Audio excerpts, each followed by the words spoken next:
Yeah. Well, so this is what should happen. We need to use our land productively. We don't need to sit on our land. Yeah. If you have got a farm that you want to sit on, then as I said before, you should lose it. Yeah. And one thing that I'm pleased with is that Parents Issue has been taken from the Air Force and thrown into agriculture. He doesn't have any agricultural background. But one thing that I sort of admire about the person is a very pragmatic person. Yeah. And I'm told that is one person who is fully utilizing his farm. If you went to his farm today, it looks much better than Joseph Made's farm, but Joseph Made has been agriculture minister for a very long time with nothing to show for it. Yeah. So I think we're probably moving in the right direction, but land must be given to people who can use it. Yeah. This is the point I'm making. That's quite a strong point on there. Do you have contacts in the current government where maybe you could, you talk to? Have you been communicating as opposition? Have you been talking to anybody in government? The current government, the new government? Well, our views are out in the public domain. If we have anything to say, usually we say it in the public domain. Yeah. And of course, from time to time, I might touch base with one or two people. Yeah. I don't have a lot of contacts with Zambia, but from time to time, I've got a few that I talk to, and I hope those people that we talk to, they take our messages seriously and they convey it to the right people. Yeah. So we'll continue doing that. We'll continue issuing public statements, and we'll continue making informal contacts with other people. Are they listening? Are they listening to you, or are they giving you an ear? I wouldn't know whether they're listening or not, but what I certainly know is that they're getting our messages. Okay. And the president is saying all the right things. Whether it's things that he just thought about or whether he's listening to people, I don't know. But I think some of our messages they're reaching home. Yeah. Right. You know, there's one thing that is worrying, where Zimbabwe has to go from now in terms of the economics. How do you think, if let's say it was you in government and you've taken over at this time, economically, what do you think is the first step? Because there needs to be some money for any implementation, whatever policies they might come up with, they has to back that with money to develop, because the infrastructure, everything else is not as what it used to be. That has to be brought back. Well, what would you do as it stands now? I think the first, the starting point is to re-engage with the international community. Zimbabwe cannot afford to continue as an island. We've almost been an island since 2003, when Robert Mugabe unilaterally pulled Zimbabwe out of the Commonwealth. Yeah. So re-engagement with the international community is the very first step. And we must have policies that are attractive to investors. Yeah. I mean, in Australia, where I'm currently living, there's a lot of investors from Asia. The Chinese people are in almost every market that you can think of. Yeah. We've got Europeans, we've got Americans. So what we need to understand as Zimbabweans is that we cannot do it alone. Yeah. Let's have the right policies that are going to attract foreign investment, and when those foreigners come into our country, they must abide by our laws, and they must do the right thing, and they must run their businesses as they do elsewhere in the world. Yeah. So this is the first thing that we need to do, and I'm happy that the indigenization policy is being reviewed, and I think that on this one is a step in the right direction. Right. Do you think Zimbabwe should rejoin the Commonwealth? I think it walked away, but because Mugabe wasn't around, do you think the new president should? It's something. Is there any benefit in being part of the Commonwealth? What do you think? Well, the Commonwealth is just one of those international bodies that Zimbabwe needs to rejoin. Yeah. If anything, Zimbabwe was never fired from the Commonwealth. We were only suspended. Yeah. And that suspension can be lifted any day. Yeah. And I think the Commonwealth has already made some moves towards that direction, that Zimbabwe is free to rejoin. And we need to belong to the world, Yeah. the international world or the international community, and the Commonwealth is just one of those organizations that we need to be a part of. Yeah.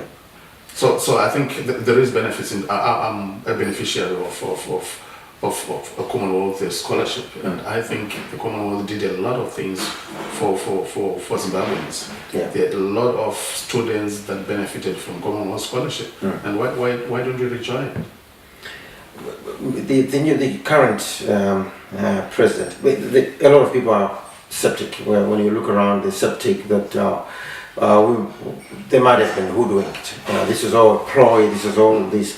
What's your say on it? What do you think about the new president? And do you think, because a lot of people, especially in opposition, people that were vehemently fighting against Mugabe and things like that, think that maybe this is a continuation of his rule. Well, what's your say as opposition? What do you think? Well, there's one reality that we need to live with, that ZANU-PF is still in government. Yeah. That's a reality. With or without Mugabe, we still have ZANU-PF. Yeah. But the new president should and must show that there's a new leader with a new vision and a new focus for Zimbabwe. Yeah. And I think he has been demonstrating that.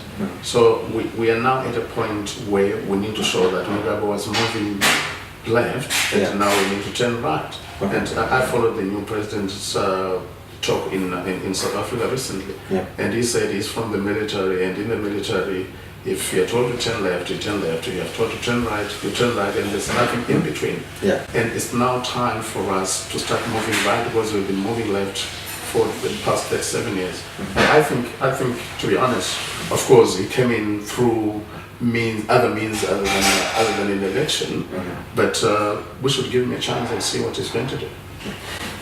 Are you happy with the as opposition? From what's your statement about how things went, how the new president got into power? Have you got? Is there something you think was wrong, or because some people were saying that we should have elections right now because Mugabe is gone.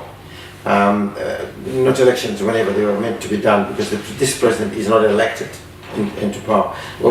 As opposition, what do you say? Is there any comment you need to give about the whole process that went through? Well, I think if Mugabe died in power, somebody was going to replace him without an election. Yeah. And the new president is only completing Mugabe's term, which is finishing next year in 2018, around June, July, August. Yeah. He's completing that term. Of course, he came in through some means that the world is still trying to understand, because that has never happened anywhere in the world. It's a first for the world, it's a first for Zimbabwe, it's a first for politics, and I think it's going to be a case study even in political history. That's going to be a case study. We are still trying to understand how that happened, but it has been called a clinical operation. I think that was a clinical operation, and it got the endorsement of the people. Even up to now, people just wanted some change, and that change happened. And now, what we need to do is to have free and fair elections. Then the new government can have a new mandate from the people.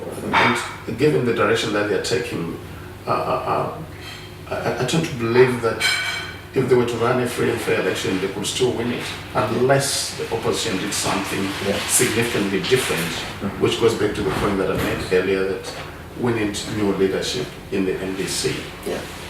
That needs to happen like yesterday. Right. Yourself, you're based in Australia, and most of your membership is based overseas, the diaspora. What do you think about the diaspora vote, especially with the new pending elections that are coming in?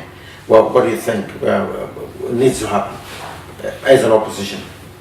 Well, the Constitution says every Zimbabwean should be given the opportunity to vote. And I don't think it says if you live outside Zimbabwe, then you cannot vote. I mean, there are many countries that allow their citizens to vote wherever they are based. And I think primarily that's one of the reasons why we've got embassies around the world. Yeah. I think Zimbabwe's got about 46 embassies around the world.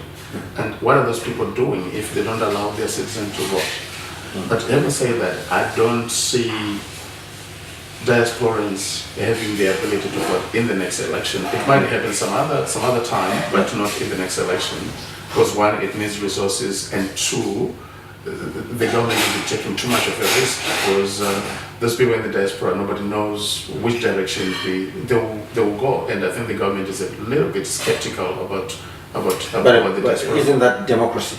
It is democracy, and I would really want to see people in the diaspora voting, and it's something that the opposition has been pushing for a very long time, and constitutionally we have the right to vote and we must vote. But, well, as a side, I don't think we are going to be able to vote in 2018 unless we go back home. If you, as opposition, were in power, sitting where we're sitting now, and in this period, would you have the diaspora vote or people voting in the next election? I know resources is one of the big things where we're talking about the economies. Things are not well at home.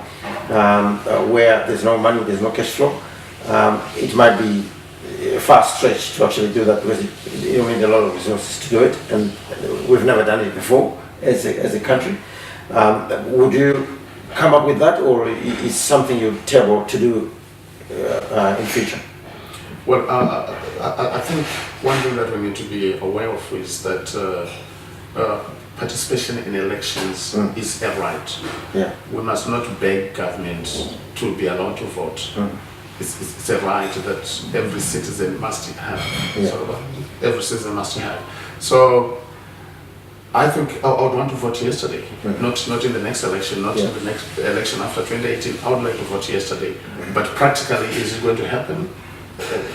The point that I might put across is that 2018 is probably a bit of a stretch, but beyond 2018, there is a possibility that we will be able to vote. Okay. The other thing I wanted to ask, your group, now that things have changed in the country, do you, as opposition, what do you see? Do you think there's going to be a time where most of your members in the diaspora would move home, or do you think people are going to move home? I think Zimbabweans are very happy to go back home, and we saw the new president Emerson Mnangagwa addressing a very decent group of Zimbabweans in Pretoria recently. That was a demonstration that Zimbabweans are keen to go home, and there's certain realities that we cannot run away from. The Zimbabweans in the diaspora are also aging. Some of them are getting old, and the older you become, the greater the need to be home. So certainly there is now some, a little bit of pressure for most of us to go back home. We left home when we were in our 30s, early 30s, or even late 20s, and it's now about time to go back home. But you need to go back to a functional economy. You need to go back to a functional democracy. You need to go back to a normal society. Right. In a nutshell, I think we've touched a lot on Zimbabwe there. Right. When you look at Africa as the broader sense of things, Africa as a whole, what do you think needs to happen? Because I'm not sure why we are at the end of the queue, but I believe we have got natural resources that more natural resources than any other continent in the world. Well, why is it that we don't seem to get where we are supposed to be, or join the rest of the world? Well, what's your say on Africa as a whole? Probably the comment that I will start with is that Africa is too rich to be poor. The reason why we are poor is that we don't have good leadership. And I think Africa must start respecting democratic processes. We must start behaving like normal human beings. And we have got Africans that have lived all over the world. We've learned a lot of things from other countries, from other people around the world. It's time for Africa to move forward. We've got the resources, we've got the skills, we've got everything it takes except leadership. So African leadership needs to change, and we need to realize that when you lead people, you are a servant of the people. So we need servant leadership in Africa. I think this is one thing that we've been failing on. In Africa, if you come into politics, it's a ticket to wealth. If you come into politics, suddenly you become rich, and you can't even explain how you become rich. But we need to move into a different direction where you go into politics to serve, not to be served. That's what we need to do. There's, which will bring me to another question related to Zimbabwe as well. In Kenya, there's been political violence for over years and years, and even to this date, there's been contentions on the leadership and the elections, how it was conducted, and there was a rerun, which the other participants didn't participate, and the president has been sworn in, but there's been tensions where people have died because of political, and basing on the conduct of Zimbabwean politics, which recently happened in Zimbabwe when Mugabe was stepped down. There was a peaceful transition, so to speak. I'm not sure this. What's your comment on, especially the Kenyan scenario, where every election thousands and thousands of people will die, and I was surprised with the Zimbabwean situation where thousands of all races and creed and whatever you want to call it were all on the streets and nothing happened. It was like they're from a different continent altogether. What do you have to say on this? How can this end? Where do we have to look at? I think Africa needs to move away from the politics of violence. And one of the things that happens in Africa is that we have got our politics molded around tribal lines. I think we need to break that tribal barrier and see ourselves as one people. If I were to look at Zimbabwe, I think we've got a lot of dialects in Zimbabwe, and the first thing that we should do is to see each other as Zimbabweans, and beyond that, dialect is just a dialect. What's an dialect? And I think tribal politics is a cancer in the African context, particularly in Kenya that you've mentioned. We need to move away from that, and we also need to have responsible opposition and responsible government. An election must not be seen to be free and fair only when the opposition wins. We should accept electoral results whether we like them or not. And I think at times democracy produces the wrong results, but if it's a democratic result, we must accept it. I'm not saying that Raila Odinga fairly lost the elections, but that's what I'm not saying here. But if you lose the elections in a free and fair process, you must accept them. But the government must also be responsible enough to run free and fair elections every time, not sometime, but every time. Well, what do you think of the OAU, the African Union? It's now called the African Union. Well, what do you think as a body? What do you think about it? Well, I think the African Union needs to step up. It must move away from being an old man's club to being an organization that serves the interests of the African people. At the moment, it's seen as a defender of the old school type of leaders. It's a place where the so-called nationalists gather from time to time and talk about the good old days. We need to move away from that and become a modern institute or a modern institution. I think the AU, as we now know it, we're also from the old school. We still remember it's the old way. They need to step up and become a modern institution. Getting back to the African Union as well, so are you saying there has to be some democratic process that has to go through the African Union, or a democratic change where they have to be relevant? Do you think they are relevant as we sit now? Do you think they are relevant, or besides having some meetings and annual meetings and whatever it is, or changing the presidency here and there, do you think they are relevant as we speak? Or? I don't see their relevance making a difference to the African people. As I say, they need to step up, and part of that stepping up is they really need to redefine their agenda. Yeah. Because when of course, the old OAU was first formed, Yeah. I think the agenda was to focus on liberating Africa. Yeah. Mm. And now Africa is liberated. Yeah. They need to redefine their agenda. What do they need to do? So they need to move from politics to economics. Yeah. If I were to run them, that's how I would run them. Yeah. It was a political organization.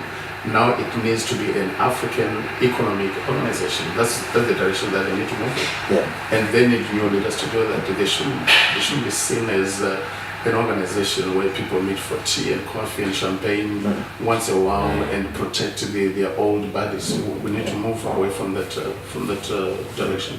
Well, what do you think about it?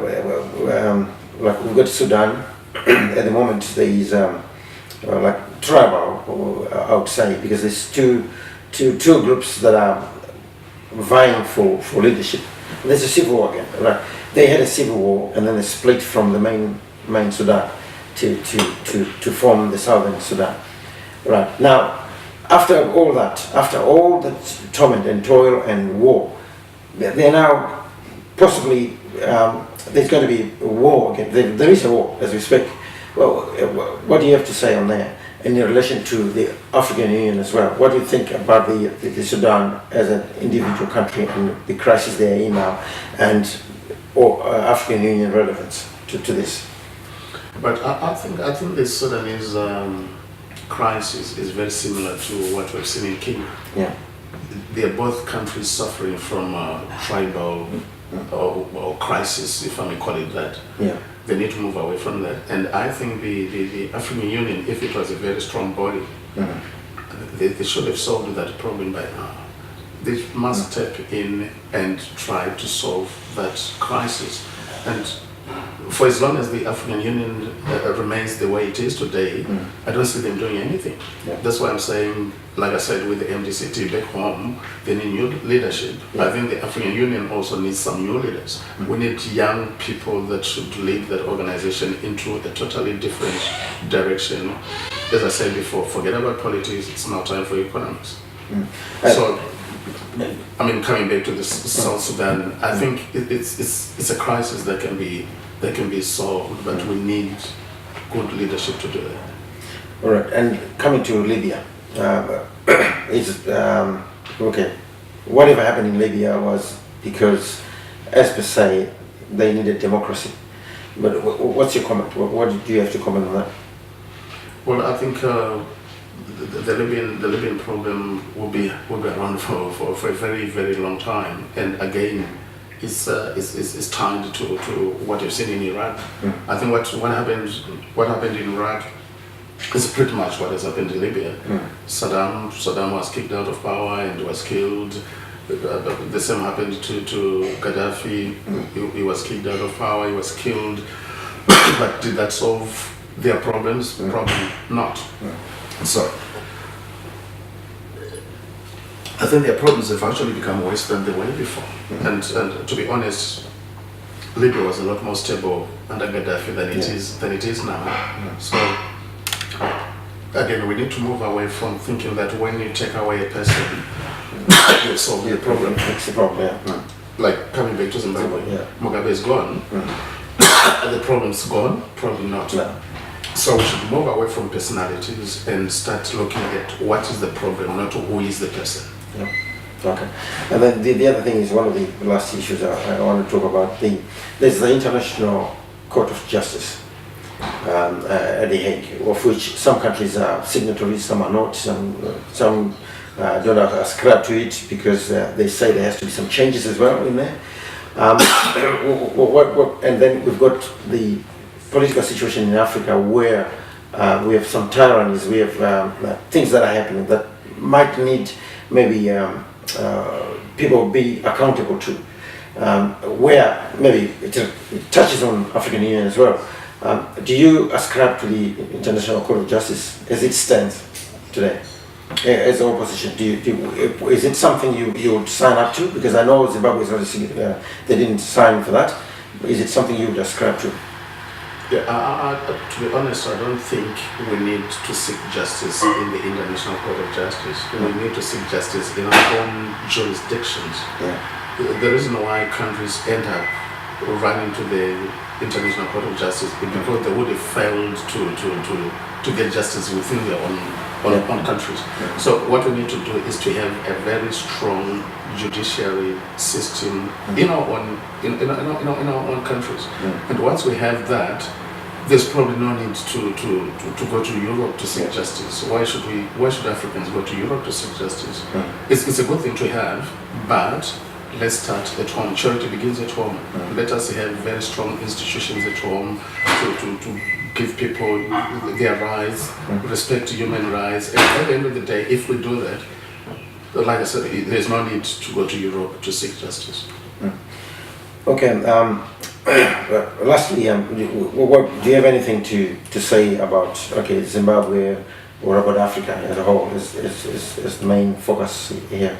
Do you have anything else to add as a member of the opposition from your own country? But do you have anything else to add or comment about the way you see things in Africa? I know we've talked about politics and economics. I know we've talked about the African Union. But do you have anything else to add? Just as a way forward for Africa. Oh, well, I'll probably focus more on Zimbabwe. I think with Mugabe's departure, Zimbabwe has got a very good chance to start moving in the right direction. We've had all the good things from the new president, and what I would like to do is to challenge him to not only say things but do things. What he has signed, we want to see practical implementation of what he's saying. And if that happens, Zimbabwe will move in the right direction. Now, coming to Africa as a whole, as I said before, what Africa needs to do is to have leaders who focus more on people rather than focus on themselves. We need to have servant leadership. We need to respect people's rights, and we need to respect our own laws. That's what we need to do as Africa. And lastly, we also need to take maximum advantage of our resources. Africa has got a very rich resource base. What we need to do is to have the right policies, have the right investors to come in and take on those resources and let those resources help the African people. DRC is probably one of the poorest countries in Africa, but in terms of natural wealth, it's one of the richest in the world. So where are we going wrong? Let's have the right policies, and let's have the right peaceful, conducive environments to attract investors so that we can improve the lives of African people. Okay, thank you very much, Mr. Chamboko. I've been speaking to the Secretary General of Zunde, Mr. Moses Chamboko, who is based in Australia, about Zimbabwe mainly and Africa. And I hope you'll be welcome again next time to discuss with us any issues that we might come up with. And lastly, I want to say thank you, Mr. Chamboko, for giving us this visit, and I wish your country well, Zimbabwe, and everything will work out well. And you, as an opposition as well, I hope things will work out for you. And then I hope there will be, like you've rightfully said, all these suggestions you've made. Some of the opposition will take it in. And then that you continue being useful as well. And thank you very much for your time, and thank you very much, listeners. Join us next time when we discuss any other issues pertaining to Africa. Thank you again, and for being on Africa. Talk to me about Africa. Thank you.